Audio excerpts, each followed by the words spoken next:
Hello candidates, I am going to dictate you a passage from Progressive Magazine. So please get ready for the dictation. The dictation will start after 15 seconds.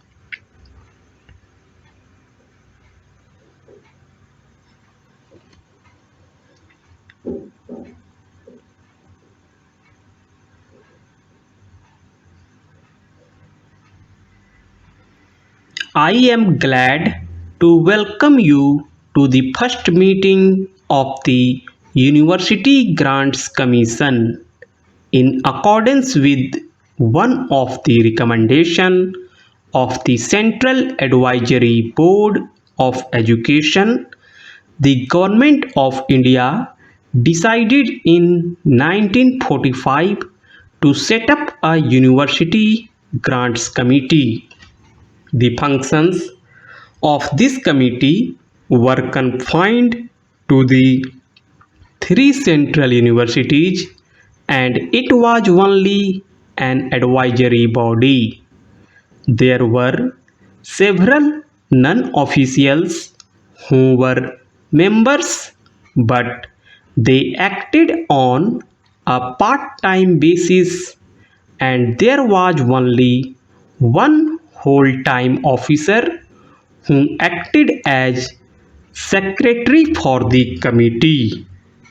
With this limited personnel and the circumscribed powers, it was not surprising that the University Grants Committee was not able to make any effective contribution to the development of university education.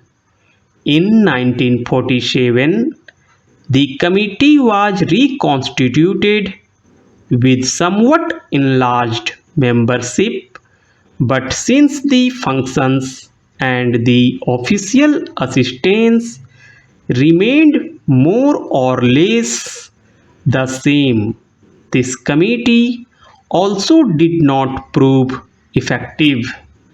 In 1952, the Government of India therefore decided to set up a reconstituted University Grants Commission with a full-time chairman and full-time secretary and with enlarged membership. It was intended that this commission should look mainly after the four central universities and be interested with the following functions. 1. To advise the government on the allocation of grants in aid from public funds to the central universities. 2. To advise the government on the allocation of grants in aid to other universities and institutions of higher learning whose case for such grants may be referred to the commission by the government. And 3. To advise the universities and other institutions of higher learning in respect of any question referred by the government to the commission. After the passing of the constitution, the central government was entrusted with an important responsibility in higher education in respect of the coordination of facilities and the maintenance of standards in the universities. The government considered various measures for the discharge of this responsibility and came to the conclusion that it could be best fulfilled by the establishment of a Council of University Education by an Act of Parliament. A draft bill to set up a Council of University Education was accordingly prepared and circulated to the universities in order to secure the largest possible support and cooperation from them. The draft bill was considered by the Inter-University Board, which agreed with the objects of the bill. As such, the government accepted this recommendation, as it itself felt that a properly constituted university grants commission with enlarged powers and functions could discharge these duties more effectively. This also happened to be in consonance with the recommendations of the University Education Commission. In its report, the Commission had recommended that a University Grants Commission on the lines of the University Grants Committee in Great Britain should be set up as early as possible. The Scientific Manpower Committee had also recommended the provision of generous grants for the development of postgraduate facilities in the universities. The government had accepted these recommendations in principle, but on account of financial stringency, no action could be taken on them at the time.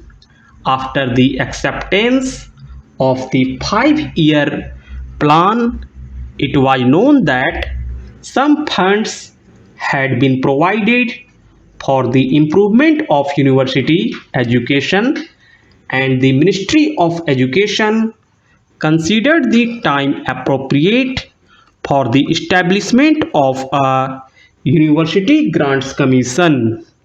Further discussions have been held by the government to increase the quantum of these funds, particularly in view of the fact that the University Grants Commission would have to deal not merely with the 4 central universities but all the universities of India.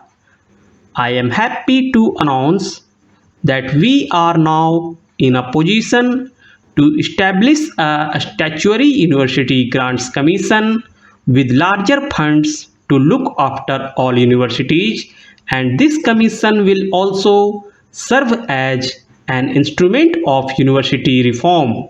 A draft bill has been prepared, and it is hoped that this will be presented to Parliament at an early date.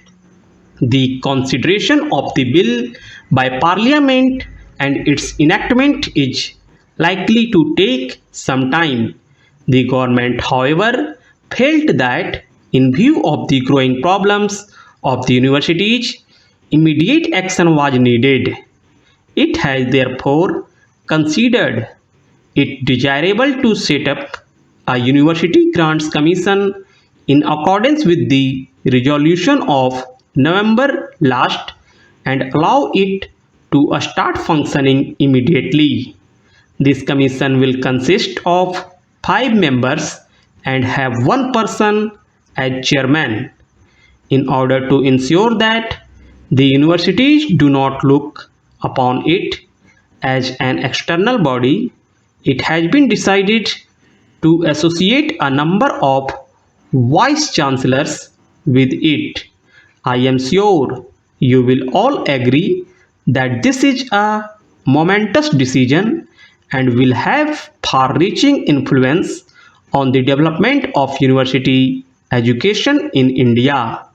I therefore want that the importance of this step and the result which we hope to attain through this commission should be properly appreciated by the people at large. The first thing I want to make clear is that the commission will be fully free and work independently.